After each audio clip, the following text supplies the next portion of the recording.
Hello everyone. For the 3 people who end up watching this video, I welcome you. This is Erik, the Asian movie enthusiast, and this is my spoiler-free review of The Beauty Inside, a South Korean romance film from 2015 that was inspired by an American television miniseries of the same name. And it's a romance film with a very unorthodox premise. Now in this film, a man's spirit generates a different human body every day when he wakes up, but he finds himself in a major dilemma when he falls in love with a beautiful woman. Kind of an odd setup, right? And let me elaborate on this a bit just to clarify things for you. So this man's condition is not in any way similar to something like Invasion of the Body Snatchers, where he's actually taking a different person's body every day. It's not like that. Instead, it's almost like a brand new body is created every single day to house his soul.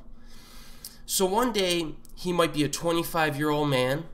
Another day, he might be a 70-year-old woman. Another day, he might be a 7-year-old boy. So definitely odd stuff here. But this is a good movie. It's a high-quality film, I think. It's very easy to invest oneself in the protagonist's situation because it would be very difficult to build any lasting personal relationships with other people. In fact, this guy's job is furniture design because it's a job that he can do from home and then communicate with customers via email or the internet. So he doesn't have a great scenario here. Even if you could think of advantages for this type of condition, there's a lot of disadvantages too.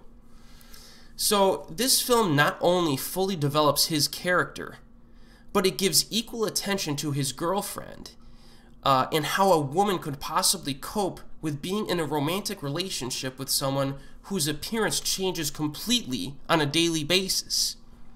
So these 2 characters are chosen to anchor the entire film, and it works really well. Now there's some very good everyday humor mixed in. You know, this is almost kind of almost a science fiction like premise, but the characters are very natural. There's some very good humor mixed in to give them color and give it some realism, you know? It makes this film more pleasant than one might expect. You're going in with this real weird premise, but it works. It really works.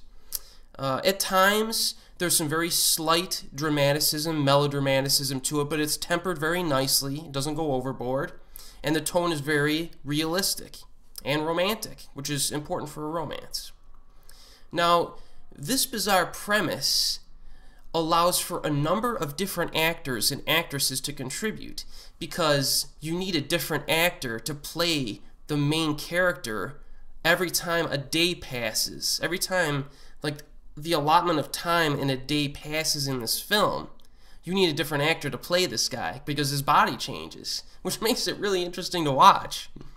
And because of this particular scenario, the girlfriend is in some ways the main character of the film because she's played by the same actress from start to finish because, of course, her body never changes.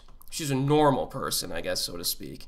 And most fortunately, she is played by the excellent Hyo-joo Han, who you may have seen in films such as Ad Lib Night from 2006, Cold Eyes from 2013, and Sieste Bon from 2015. She also starred in a deliciously entertaining K-drama called Brilliant Legacy in 2009. I'm a pretty big fan of this actress, and this is a very good introduction to her if you're not familiar with her other performances.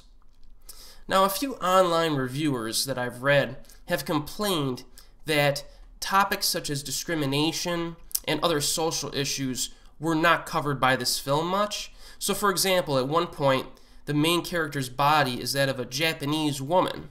So these critics would have wanted the film to show how, you know, a Japanese woman would be treated in South Korean culture, which is a valid, it's a valid topic, kind of an interesting premise. But I felt that the script benefited from maintaining a focus on the romantic relationship between the 2 main characters and how the man's condition affects that relationship. I mean, I worry that, because they spend so much time on the romance angle in this movie, I worry that adding any other topics or themes would have resulted in kind of a rushed, overstuffed film. I don't think they really would have had enough time to dedicate to other topics. Now, I could see, it's actually a good idea for a spin-off film. Have a different character with this weird condition and just have it focus on, okay, he's this person or that person. How does that affect his, say, working relationships with people or something like that, and whether or not there's discrimination there. So it's kind of a valid point, but I think for this particular film, given what it is, not what you think it should be, it works really well. And I think it definitely benefits from focusing on its main theme. So, in any case, I really enjoyed The Beauty Inside and would definitely recommend it.